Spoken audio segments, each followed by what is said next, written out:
let the earth turn to dust.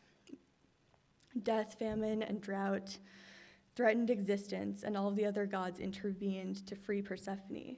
Yet while imprisoned, she had been tempted by the beauty of pomegranate seeds and had eaten some of them. But those who eat the fruit of the underworld are condemned to stay there forever. Eventually, Hades took pity on the living and agreed that she only had to stay with him underground for 6 months of every year, one for each seed she had eaten. This ceremony was systematically destroyed over many centuries, partly because it was a pagan ritual and also because it honored female power. So I wanted to create a reenactment of these rites that had been lost, that honored the sacred feminine. But every fictional attempt that I tried to write as a kind of performance felt really forced. So I decided to start with the physical objects that would form the set and setting for whatever reenactment would eventually settle in. I love making objects, and so it felt very natural for me to start there. So I started with designing the pomegranate seeds, and I simulated the growth of pomegranate seeds in 3D software. I was also reading Kepler's conjecture, where he talks about how pomegranate seeds grow in a kind of sphere-packing mechanism, where as they expand, each seed presses up against the other seeds around it, and that's what creates the icosahedral geometry of their forms. So I was trying to replicate that in a simulation, and then translate that into physical objects by creating a system of bladders where I would cast resin into those bladders and pack them into a tight space so it would create those geometries that were informed by one another. And the resin form started getting at the kinds of geometries that I was looking for, but I really wanted to create something that was much more desirable, that was irresistible like they were in the story. So I approached a team of glassblowers to help me translate that process of resin into the material of glass. And we worked for a few months really figuring out how glass could behave in a similar way to the resin materials that I had been working with. It was fascinating to work with this team in a new material and find a way to create the objects that had that kind of seductive power. So each seed was filled with my own breath and is approximately the weight of a newborn child. I wanted them to seem precarious and fragile, like touching them would somehow be the threshold for a change or downfall. And then I returned to really trying to figure out what the reenactment for the myth could be, what the performance or narrative to go along with these seeds would be. But again, I was playing with science fiction, and it really just didn't feel like it was connected to my own life and experience. And I was really wrestling with that process. And in the middle of that, I got a call from the glass studio that there was a problem. One of their assistants had been secretly making copies of the seeds and selling them online under his name in multiple locations. So this really threw me off track from this very kind of serious, poetic project, and I became determined to reclaim my project. So I contacted him directly to see if we could resolve the dispute between us, but he was committed to continue making these seeds and that he had had this idea simultaneously. And so every time I would find these seeds for sale, I would contact the seller, like Etsy, and report a copyright infringement, and they would take them down. But as soon as they came down, I would find them popping up somewhere else. So I was completely obsessed with this process of trying to claim ownership of what I considered my work. And because of that, I felt like the rest of my practice was really suffering. It was exhausting and pointless. And just at the kind of bottom of that feeling, I realized that that was the reenactment of the myth that I had been searching to recreate. I had made something, and then someone had come and abducted my project from me, and I had neglected my own process in search of reclaiming it. So I no longer felt compelled to pursue this dispute formally or legally. I found that the tension over ownership and its bizarre symmetry to the myth that I was starting with was far more compelling. So I decided to really embrace that as the project itself. And reflecting with that distance, I was able to find that influence in the artistic sphere is multi-directional, and most artists face the ambiguous question of appropriation in very complex ways throughout their careers. So I decided to put all of this into the form of a book to accompany an installation that I did at Acme Gallery. And I worked with a designer, wonderful designer named Michelle Lynn, to figure out how this could be a narrative that captured the complexity of all of the issues that had unfolded. So in the book, there's the original Homeric hymn to Demeter, as well as historical representations of the myth, documentation of my fabrication process, intellectual property policy, and of course, my detailed and obsessive correspondence and copyright complaints, trying to reclaim my own work. And what I found is that in the case of intellectual property violations, a judge can mandate the destruction of all reproductions. But since I wasn't pursuing this formally, I decided to simulate the destruction of those seeds, which I really had designed initially to be precarious. New materialist scholar Anna Singh explains that precarity is the condition of being vulnerable to others. Unpredictable encounters transform us.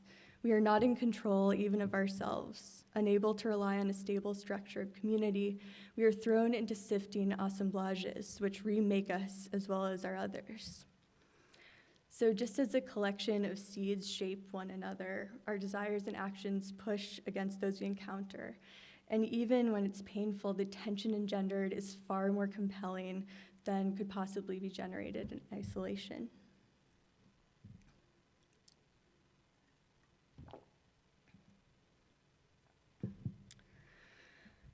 Tragically, as I was finishing that project, my 6-year-old nephew, Caleb, was killed undergoing a standard dental procedure. He was overdosed with anesthesia, which is increasingly used to keep children holding still while undergoing this type of work. He stopped breathing, and the practitioner was not properly trained to respond. My whole family was deep in grief, but also we wanted to understand how this could have happened. And so even though we were wrestling with our own internal turmoil, we really started researching what was going on. And we discovered that dental procedures are not held to the same rigorous standards as other medical surgeries, which require dedicated anesthesiologists with years of training. We found that there was no official report or reporting mechanism regarding how frequently children died or experienced permanent brain damage in these conditions. But we scoured media sources and were able to identify over 150 cases in the last 10 years in California alone. How many? 150. So we began working with Councilman Tony Thurmond, who is now the California State Superintendent of Public Instruction, to change legislation in California. And while undergoing this formal legal process, I wanted to make something that honored my nephew's memory and affirmed his short life. This is one of the first works I made in his memory. The yellow text was taken from Rainer Maria Rilke's poem, Childhood, about the loss of youthful wonder. And I overlaid scans of his drawings cut out of transparent vinyl. At the time, I was also participating in a residency at Autodesk Pier 9, and I decided to use the fabrication facilities there to make a series of sculptures inspired by my nephew and what he loved, including rainbow machines, seesaws, marbles, and a binocular telescope. All of these objects were highly engineered. I was trained and certified on every machine in the shop and used almost all of them in the production of the series, from the water jet cutter to the Haas multi-axis CNC mill and the metal lathe. I felt I needed complete control over material and form during a time when life was so out of control. I machined the devices from aluminum, creating each individual customized screw and knob. This piece is a good example of my obsessive desire for control at this time, as well as a sense of longing for something out of reach, something that was no longer attainable, something lost. I also made a series of multi-material resin 3D prints that could be inserted at various levels of the telescope, rotated and combined in different ways. And inside each print was a visualization of a different cosmic formation or event at a range of different scales. I was attempting to find perspective beyond the human realities of grief and pain. And I was trying to find beauty and meaning in proton collisions, electron orbitals, galaxies, interstellar clusters, and black holes, trying to fill the void that we were feeling so deeply. And in this process, which was so maniacal, something unpredictable occurred. When each print was done, it was covered in a kind of waxy support material that obscured the inner geometry. And so I'd have to put them through this long-term tumbling process to remove that material and then hand sand and polish each one to reveal the geometry inside. And in the largest print of the series, a mysterious reflective golden disc appeared. It looked like an internal light source, and I had no idea what it was or how it got there. It defied all of the engineering and planning and design work that I had put into the project initially. So I was really curious about this, and I asked everyone at the shop, at Autodesk, and even contacted the manufacturers of the printers. No one had seen this type of anomaly before. So even though it was technically an error, to me it was one of the most mesmerizing aspects of the work. And eventually, after putting it off for as long as I could, I went to the dentist, and when they pulled the light over me to begin the procedure, I realized that it was almost perfectly identical to the golden disc that had appeared inside that print. And I realized it was likely the last thing that my nephew ever saw in his short life. I tried to control every single aspect of that project, but the material had its own agency. It pointed to what Jane Bennett calls vital materialism, or what Karen Barad calls agential realism. A meaningful form emerged that I could not possibly have planned. My family is still pushing for legislative changes to hold dental practitioners to the same rigorous standards as other medical doctors. And we were able to pass the first step, which is a bill called AB 2235, referred to as Caleb's Law, which amends the Dental Practice Act to require the dental board to properly and consistently report incidents of harm. And in this process of researching potential mechanisms for data collection, I started thinking about blockchain technology as a possible recording mechanism, one that could create transparency and accountability where it is currently lacking. As a result, I participated in 2 consecutive fellowships at the design consulting firm IDEO, testing how public immutable ledgers can be used for social and political issues, not just for indexing cryptocurrency exchanges. One of the projects I led focused on developing an automatic system to track police use of force. In the case of police use of force, racial bias and inadequate training have combined in a national crisis, and there continues to be an extreme lack of oversight for individuals in positions of authority. This is one of our earliest prototypes, which used a particle electron to wirelessly transmit information about when firearms were unholstered and fired. Our team interviewed representatives from Bay Area police forces to understand existing reporting mechanisms, including body cams, which we found were both voluntary and completely inconsistent. Then we worked with engineers to design modifications to both lethal and non-lethal weapons, and we created a functional proof of concept demonstrating how data regarding firearm use could be shared publicly on a blockchain.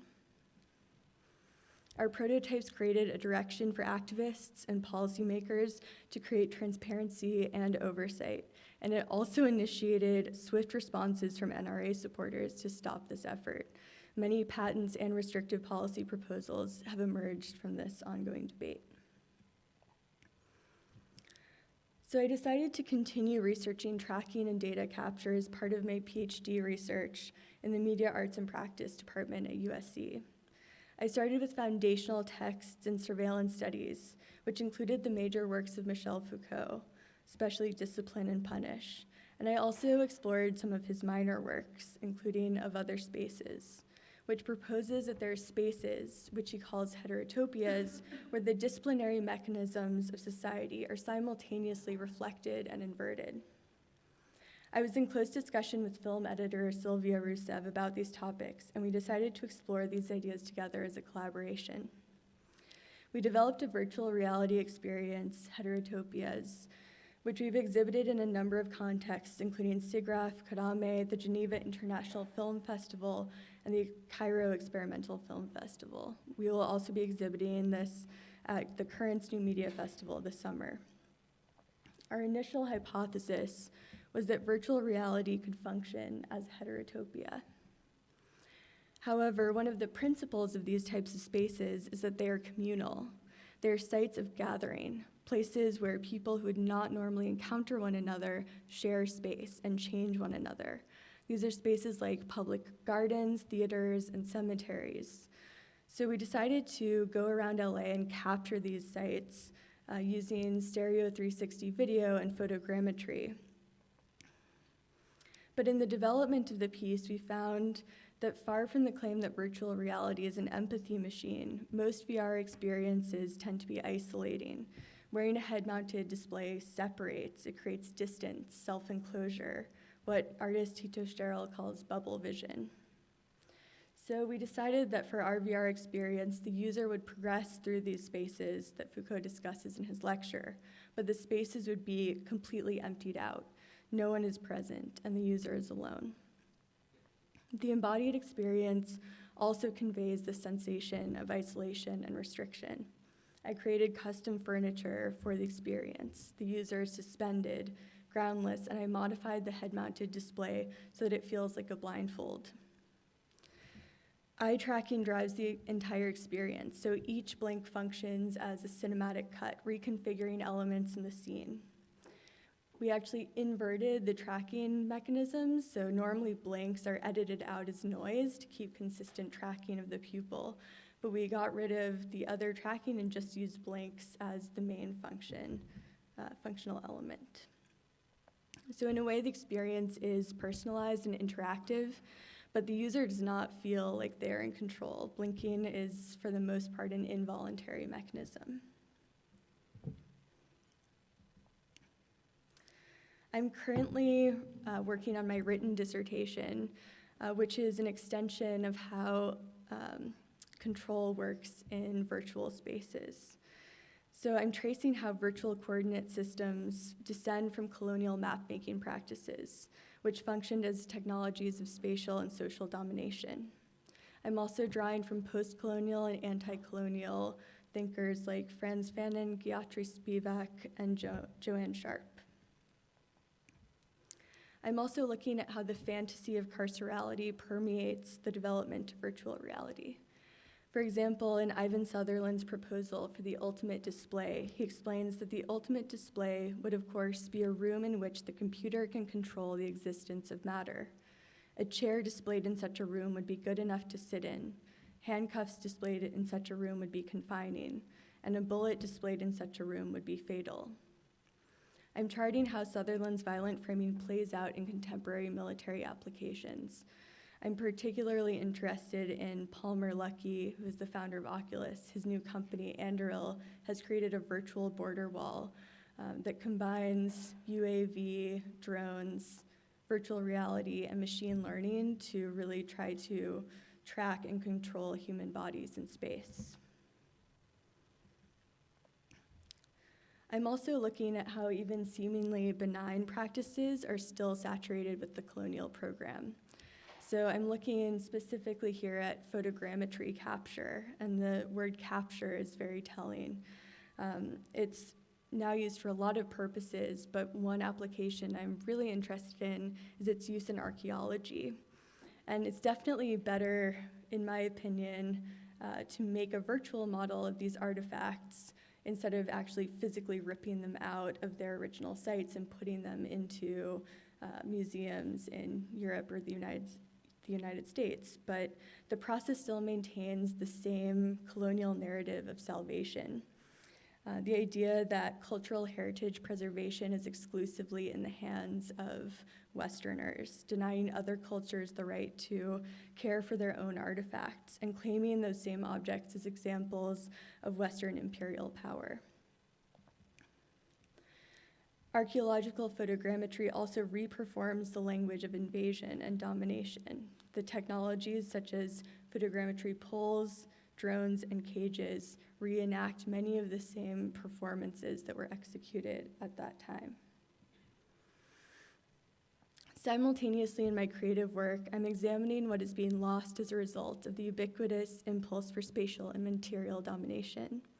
I've been visiting local sites that are in ecological crisis, including the Salton Sea, Montecito after the mudslides, and Paradise after the Camp Fire. I'm specifically interested in sites that are signaling the effects of climate change, and I'm using the same technologies that I'm interrogating to capture and investigate those scenes. So as part of this project, I'm creating interactive virtual reality experiences using photogrammetry point clouds from those sites. And I've also been working on a series of physical objects in early stages of production, where I'm gathering materials from the sites and then casting them into these forms that I've been generating from the photogrammetry models, which I'm calling disaster reliefs.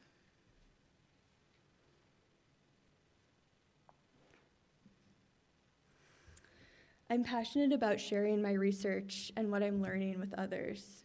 So I recently taught an experimental photogrammetry class, a graduate technology seminar in architecture and urban design. And the goal of this class is to have students design and fabricate their own rigs and processes for photogrammetry that don't fall into the dominant ideologies and practices that I'm really interrogating in my dissertation work. So this is an example of an underwater rig that two students made in the class, and they were focusing on capturing the way that materials transform over time when they're saturated with water. I really emphasize advancing alternative agendas in the class. So students were focused on things like looking at material waste and disintegration over time.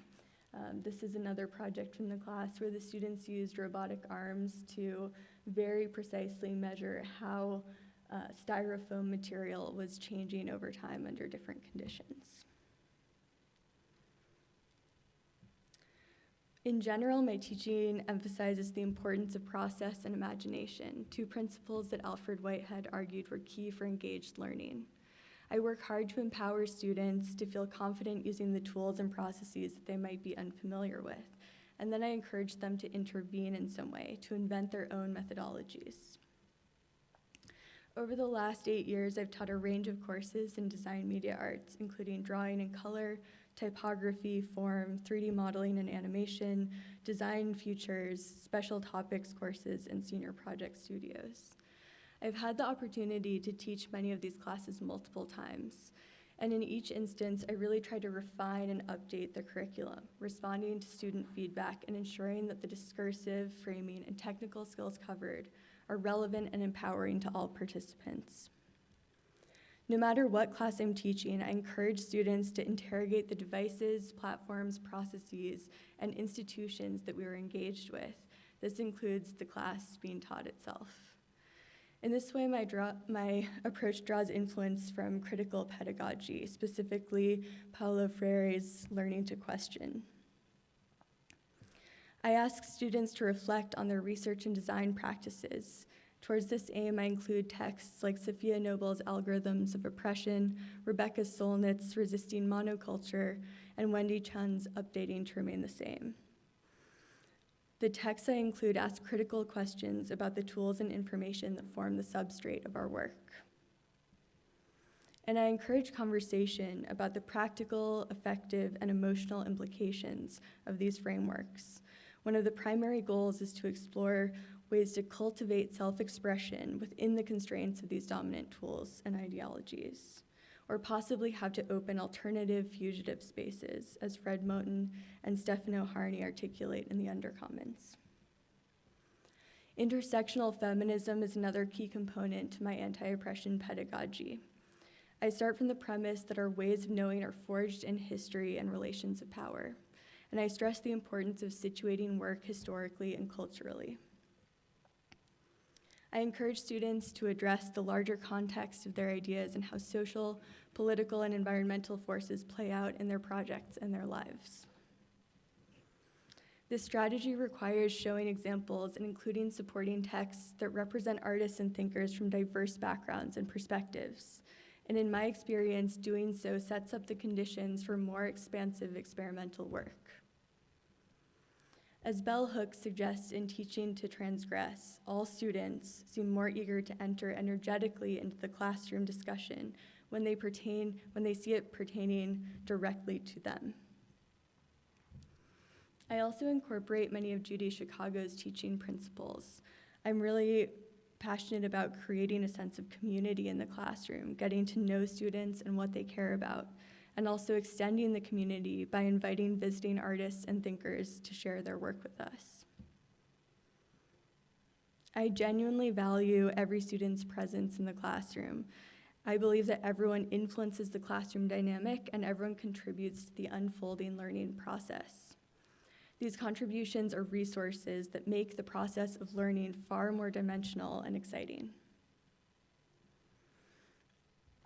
Excitement and play are incredibly powerful pathways for creativity and experimentation, and are key conditions for students to develop a sense of agency, particularly when working with materials, tools, and processes that they have not used before. I think play is a very powerful tool. In the form class, I've covered mold making, casting, woodworking, laser cutting, CNC machining, 3D printing, sewing, plastic welding for inflatables, paper folding, and many other techniques. And I always try to bring a sense of engagement and fun to these projects. We've also covered topics like modularity, additive and subtractive fabrication, interactivity, functionality, material impact and efficiency, as well as thinking in terms of collections and ecologies. All the time, I reinforce the intention that students bring their own voices to each project. When teaching classes like 3D modeling and animation, I make sure that students feel confident with the tools they are using. I teach them how to use software that allows for meticulous control, and then I challenge them to find ways to subvert that control, to bring absurdity, humor, poetry, and criticism to the mix. I also have students research and respond to experimental work in the field. I'm constantly energized by the range of tactics, styles, and intentions that students bring to their projects as a result. And it's amazing how they weave cross-cultural references and play off the history of media art. I encourage students to think beyond assignments, to continue iterating once the class is over, and to extend the work they begin in class to a larger vision of their practice. One of the ways that this plays out is working with students on their senior projects. This is a really fulfilling experience for me to see how students approach their capstone projects and bring ambition, self-expression, and combine all of the skills that they have learned over the last 4 years into something that is meaningful to them. I've worked with students who have designed advanced tools for customized fabrication and unique forms of distribution, in this case, strengthening the DMA community through a gift economy centered around skateboards. I also try to find as many ways as possible for students to bring their own personal histories into their design practice and to inform their design decisions. This is a series of wearables inspired by Cantonese soup. And I also really help students who want to take on challenging social and political themes like childhood interrogation protocols. I also work with students to transform difficult emotions and fears into empowering creative experiences. In addition to the senior projects, I have supervised 55 independent studies and internships.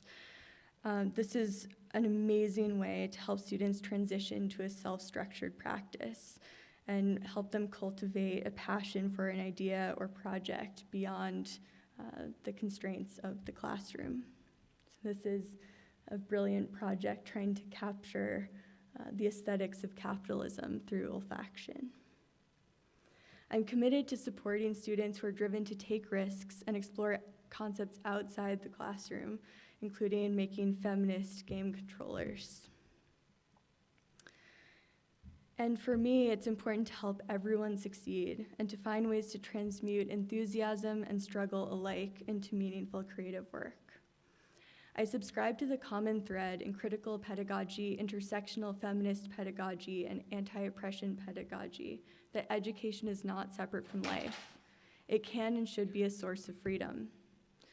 In the words of Bell Hooks, pedagogical practices that engage students provide them with ways of knowing that enhance their capacity to live fully and deeply. I've also participated as a member of a number of graduate thesis committees. And this has been amazing, having discussions with artists who are pursuing long-form projects, deepening their practices, and writing critically about their work. In this capacity, I make it a priority to help students with technical obstacles, providing them with contextual references and discussing potential theoretical frameworks. It's a particular gift teaching at a public research university. I encourage students to bring knowledge from other areas to their work in design media arts. And I've also had a number of collaborations with other departments here at UCLA. For 4 years, I taught CNC workshops in the sculpture department, leading all of their training and supervising projects in rapid prototyping. I also taught the second iteration of performance and technology with Emily Beatty in World Arts and Cultures, a class that Lauren started. And I also taught another graduate technology seminar in architecture and urban design called Exercises in Plasticity. And this was based on a collaboration with architect Heather Roberge, where we were playing with casting porcelain into CNC molds. We really wanted to expand this research and turn it into the form of a class. So in the seminar, students were asked to invent a reconfigurable molding system to create a series of water catchments. And the idea was to set up a system that could create variable outputs and as a result limit material waste, because instead of creating a unique mold for each object, you could use the same mold to produce almost a limitless number of possible forms. We secured a grant, the Interdisciplinary Collaboration in the Arts Grant, to acquire materials and new fabrication facilities for the architecture department. And we set up an area for slip casting with an electric kiln for students to use. Students from DMA and architecture and urban design worked in teams, bringing their disciplinary perspectives together. And they designed and fabricated their own tools and systems. For example, this is a rotocasting setup which uses a reconfigurable bladder mold. So they all had highly technical setups, but we also asked them to try to create forms that seemed organic, that weren't easily identifiable as machine-made. And it was amazing to see the solutions they came up with for this constraint. Other groups created systems based on fluid dynamics, tailoring, tumbling, and aggregate assemblies. Their research was exhibited at the annual Rumble Showcase. I'm very passionate about pursuing collaborations, both my own work and as a teacher with other departments in the school. And I'm hoping to generate more opportunities for students to exchange ideas. I'm also developing a number of syllabi that I believe would complement existing curricula in design media arts. The first class is called The Ethics of Making, which would be a studio class directed towards developing responsible, sustainable fabrication practices.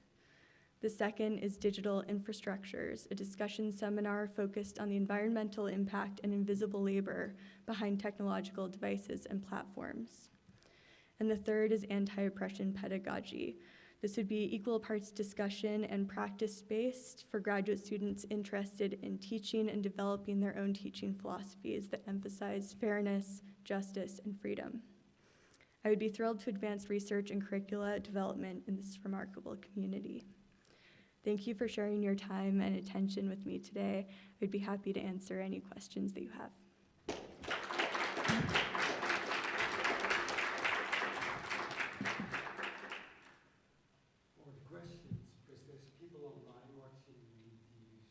This microphone. It works. Anyone who has a question for Noa?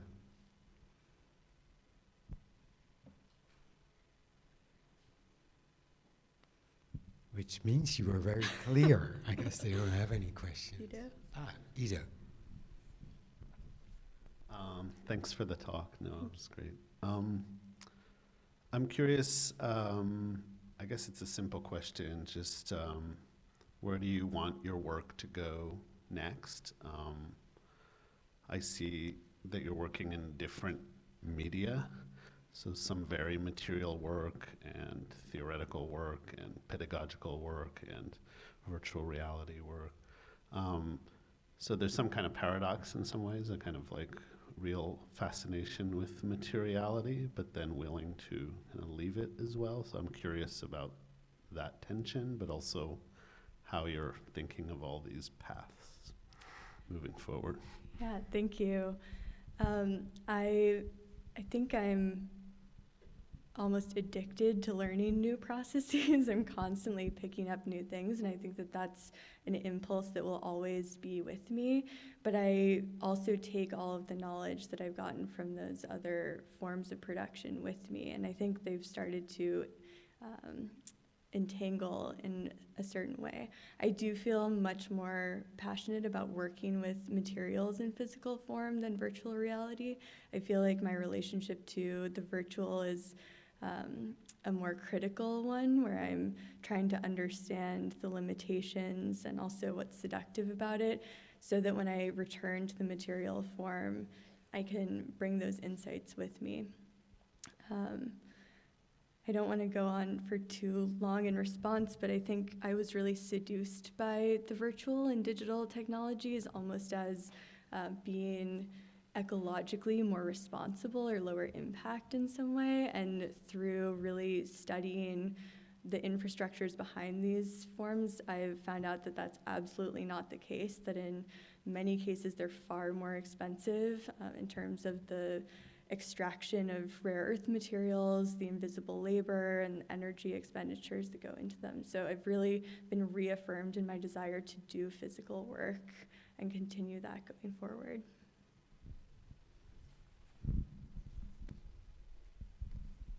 Thank you, Noa. So Noa, you're just in the process of finishing your PhD dissertation, and so I just was wondering. So you mentioned quite a few sort of kind of like theoretical inspirations, like Rosi Braidotti and the new materialisms and things like that. So I just thought whether you want to sort of like talk just a little bit more about like this like kind of a theoretical framework that you are developing for your dissertation. Absolutely. It's tricky because I feel like it's related but different, the framework I'm using for my dissertation and the framework that I'm using for a lot of my physical work. So I've really been focused on feminist new materialism in my making practice. I feel like the idea that we start with our own personal experiences and local communities to have a sense of what our knowledge is far more responsible. This is something that is central to feminist new materialism, to not make essentialist claims or globalist claims that might not be relevant to other people in different places of the world, or might end up having negative impacts on areas that we don't understand. So I'm really focused on personal narratives, local environments in my own practice. But for my dissertation, I've been looking at the other side of that, which is really the post-colonial and anti-colonial critiques about what happens when we don't start from that grounded personal experience, when we try to force our own perspectives in a global way, or dominate other cultures or areas based on not understanding what's actually happening or respecting those communities or landscapes. So it's been really interesting to look at both sides of the theory and kind of how it plays out politically and personally and materially in different ways. Thank you so much for that. I had a question, since you know this program very well, about the intersection and the differences between the undergraduate and the graduate pedagogical philosophies and area concerns, and how you would sort of address that or play with that. Yeah, that's a great question. And I think there is quite a bit of overlap, but for the most part, I think undergraduates need to start by really being empowered to use tools and to understand how they work, always with that critical lens and discussion. But they're starting out learning how to make things, and so I also want to generate a great deal of excitement and play, so that they feel like making is something that they can pursue and not just shut it down with too much inundation of those other issues. Whereas with the graduate students, many of them are so skilled already, and they're really coming in with a developed skill set, and so I think it's incredibly important at that point to look deeply at the implications of the way that we're making things, the technologies we're using, and ask those questions, since you're already empowered to make things using those tools. Any other questions?